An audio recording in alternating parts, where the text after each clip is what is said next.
away from what am I trying to say? For West Ham. I've had a long week, okay? I'm absolutely shattered. The boys are back! It's match week 2. The time is absolutely flying by. Can you believe it? Can you believe that we've already got to 2 games in? And listen, this one is going to have to be all 3 points. I hate to spoil the ending of the video, but my predictions for this were and always have been a win. And not because I think we will, but I think we have to.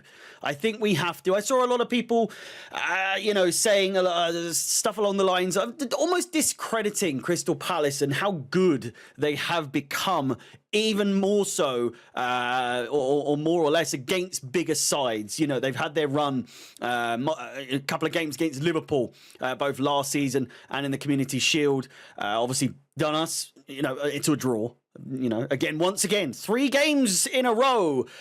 Draws against Crystal Palace. It seems rather confusing that some people would say, like, you can't be dropping points against Crystal Palace. They've won the FA Cup. They're in Europe. They beat Liverpool in the Community Shield, drew against them on the final day, beat Man City in the FA Cup. Unbeaten against, Arsenal in their, not unbeaten, but drew against them, beat Tottenham.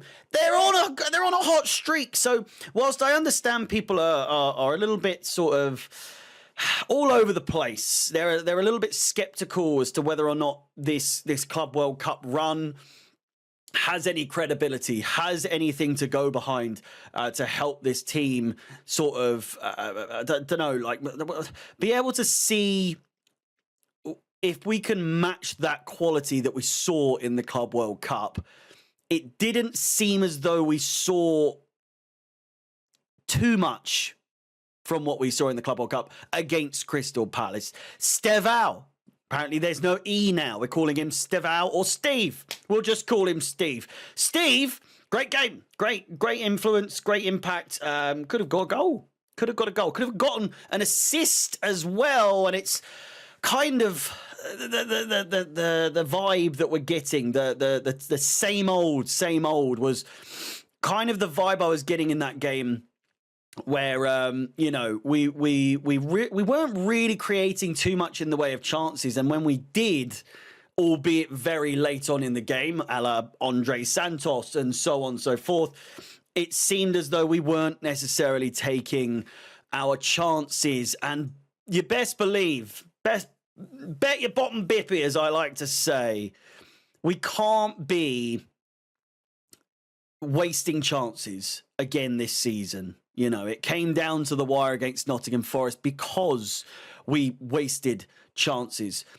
I know people will argue, and I would say last season, if someone wanted to say, like, oh, you can't be dropping points to Crystal Palace, our run against Crystal Palace over the last 6-7 years of 14 games in a row of wins in all competitions. I think it was like 12 or 13 in the Premier League. Yeah, I can understand that. But then you have to kind of really factor in how good Crystal Palace are as a team. First game of the season as well. There's cobwebs, there's fatigue, and I'm not someone who will sort of throw out these excuses, so to speak. But I think benefit of the doubt goes out the window in this game against West Ham, because, listen, they stink. They absolutely stink. And to be completely honest with you, anything less than a win is a loss. It's a loss. For what people were saying about Crystal Palace being, a guaranteed win. You can't get anything but 3 points against Crystal Palace as if they're nothing. This mentality I would agree when it comes to West Ham. In a game like this, away from home, it's not ideal. Our record away from home was not great last season, and so it will be a good indicator of where we've come, how we've evolved, and if we've improved in that regard as well, because home performances last season were obviously a lot better than they were the season prior. It was a bit the other way around. Away from home, we were great. Home, not so good. Last season, good at home, pretty shambolic away from home. It all came down to the last day.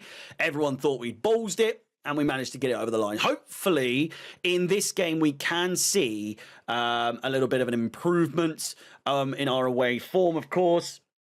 You look at West Ham, and although it's only the first game of the season for us away from home, but what I was meant to say was away from what am I trying to say?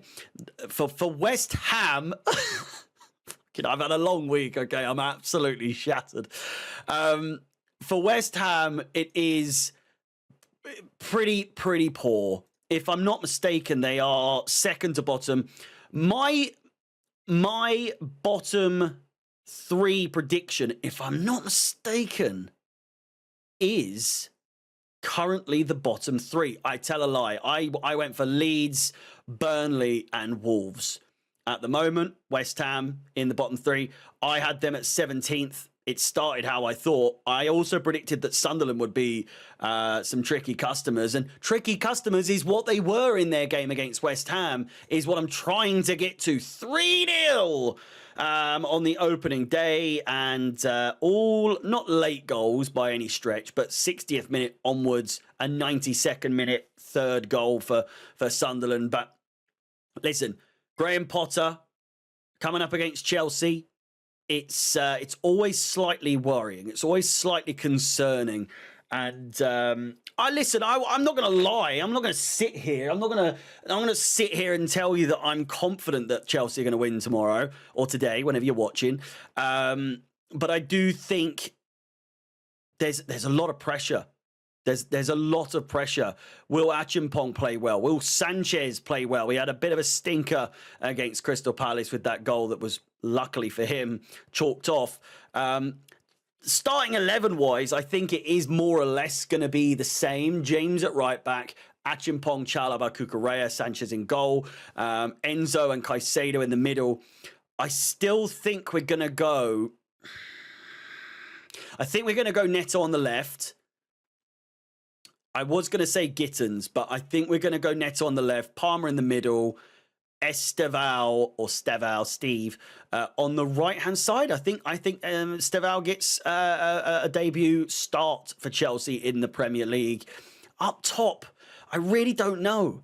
You look at the defence and, 190, 192...